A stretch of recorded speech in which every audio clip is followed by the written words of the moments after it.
Well, first of all, congratulations to Gonzaga. Coach Few's a great guy. They got a great team. Obviously, everybody's going to ask what I just told my team, so I'll just tell you.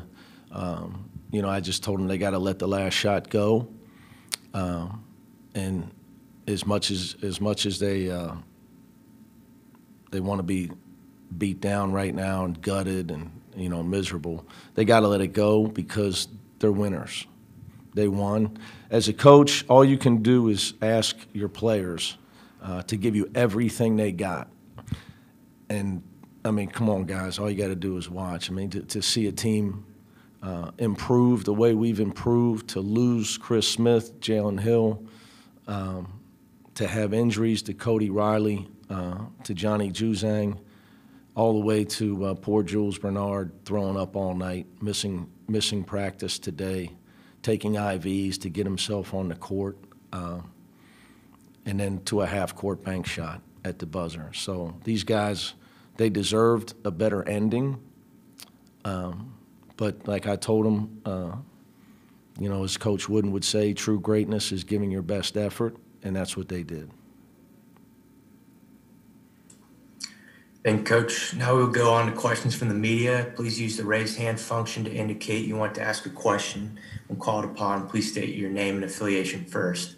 Our first question is from Ben Bullish of the LA Times. Ben, if you want to unmute yourself and ask your question.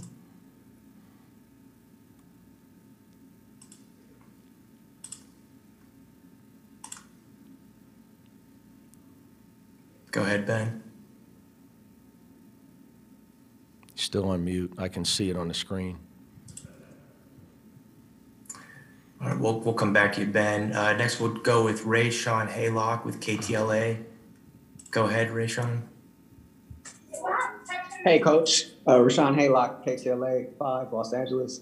Johnny gets that putback, and then Suggs makes the jumper. Kind of what's going through your mind? What are you trying to instruct your team to do during that time? And as you see the shot go in, kind of take me through the emotions.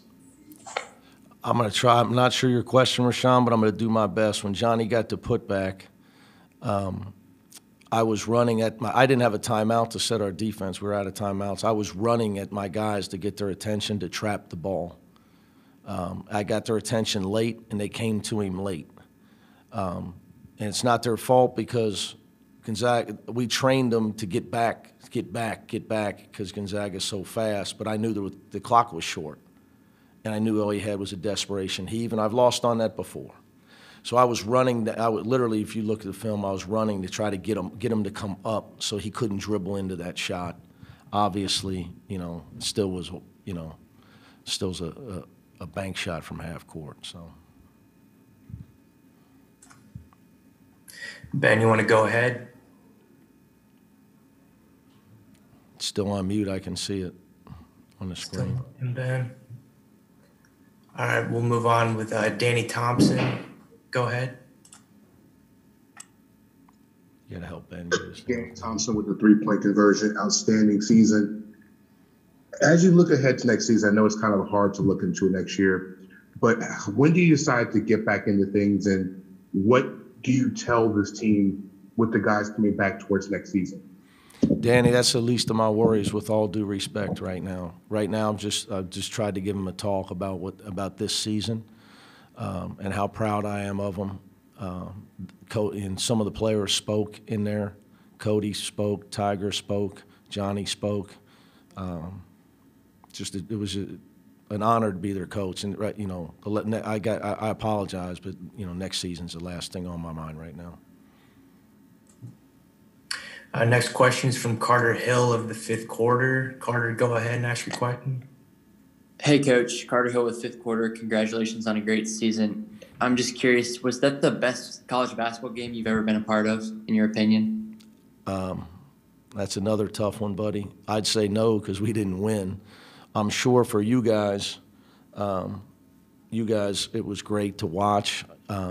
Obviously a great game. Showing my age a little bit, though.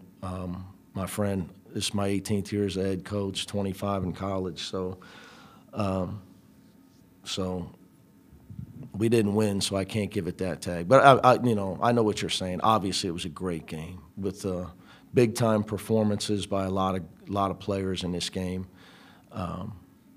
You know, I thought it was a well-officiated game.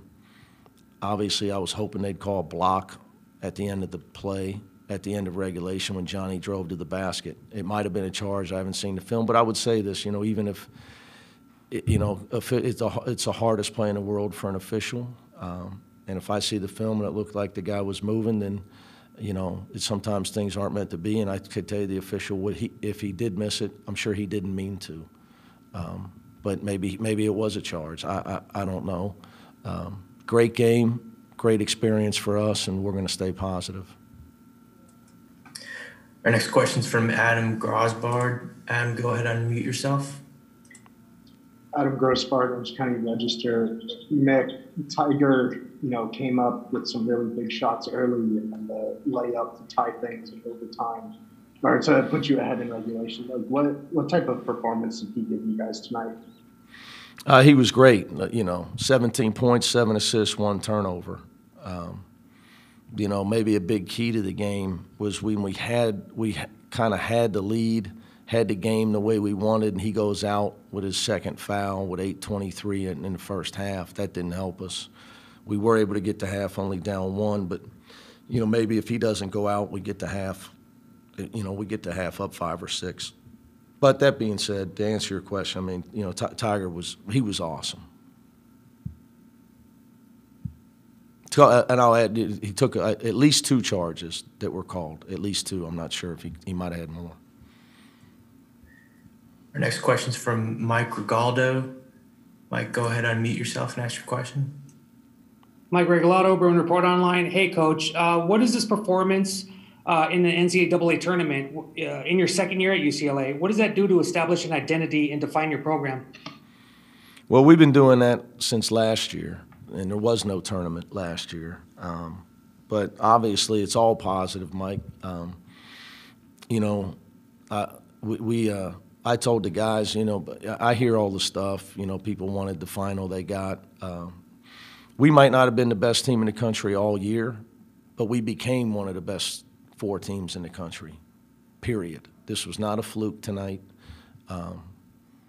We would not have gotten blown out Monday night. You know, we didn't sneak in, man. We beat, I mean, you know how good Michigan and Alabama. So I guess, Mike, you know, hopefully it's all positive, especially to our Bruin faithful back home.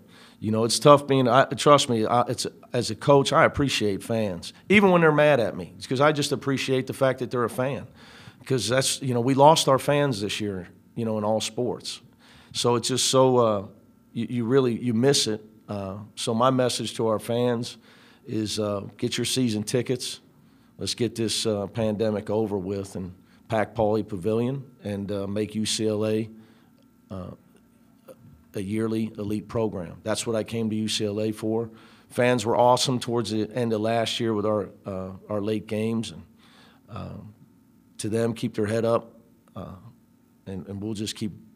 We're just getting started. So this is my first tournament, and so we're just going to take a rest right now, Mike. You know, these guys are all tired.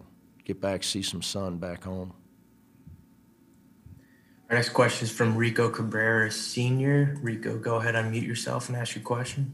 Yes, congratulations, Coach, on an outstanding season. And I just wanted to get your thoughts on Jaime Hernandez's play. This is Rico Cabrera from UCLA Sports Scene, and we've been following Jaime and the positivity he's not only brought to the school, himself and the program, and you're bonding with him, but to us as a community to be able to say that we've seen Lorenzo Mata, and now here's Jaime Hernandez. So, and here's Jaime Hernandez Jr. In, as we say, the spotlight, and it's good for our community. It's good for everybody. And your thoughts on just the Iron Man play he just showed the entire tournament. Well, to your point, you used the term Iron Man. It's a great term for him because that's what he is. You know, he gave us a fighting spirit that we needed last year. Yes. You know, and it's why he was inserted into the lineup as a freshman. You know, and the guys have gravitated, and you know, there's guys on a team that he's the guy that that he plays so hard every day. He's one of those guys that he rises everybody else's level of intensity. He raises it, I should have said. Yes. He just not I mean, some games he scores a lot. Obviously, he's a very talented kid. So, he can shoot it, he can drive it. He's continues to improve. But as you pointed out, he's such a good guy, such a good person from a great family. But pointedly, within a team, players like him are so important. Character is so important. And we have other guys that have it, but your question's about him. Yes. He's a heart. He's got the heart of a lion. I'm honored to be his coach. Yes. Thank goodness he's with us, because obviously he's been a huge piece for me, right, to rebuild this program, and get it back to where we want to have it. Thank you, Coach. You're welcome. Our final question is from Theo Lawson. Theo, please unmute yourself and ask your question. Hey, Mick, Theo Lawson with the Spokesman Review in Spokane. Did Gonzaga do everything you kind of thought they would, and now that you've seen them in person, what's going to make them hard to beat on Monday? Here's what I would say. They do have really good players, okay? Timmy's a great offensive player, but they have to overcome some things. I don't want to sit here and tell you my opinion and point those out. The reason I bring that up is that Mark is such a great coach that very few teams execute at their level, at their pace. They do a lot of changing of what they're doing, and it was such a chess match to coach against him. We did it. He's got me twice now in overtime. Maui in 11, and in the Final Four here in 21. So he's a great guy, and I just think he's vastly, vastly underrated as a tactician, because people say, well, they got all this talent. To pass the ball, it's really hard to get guys to pass the ball to each other consistently and play as a team the way they do. So their talent level's high, but their coaching is elite as well.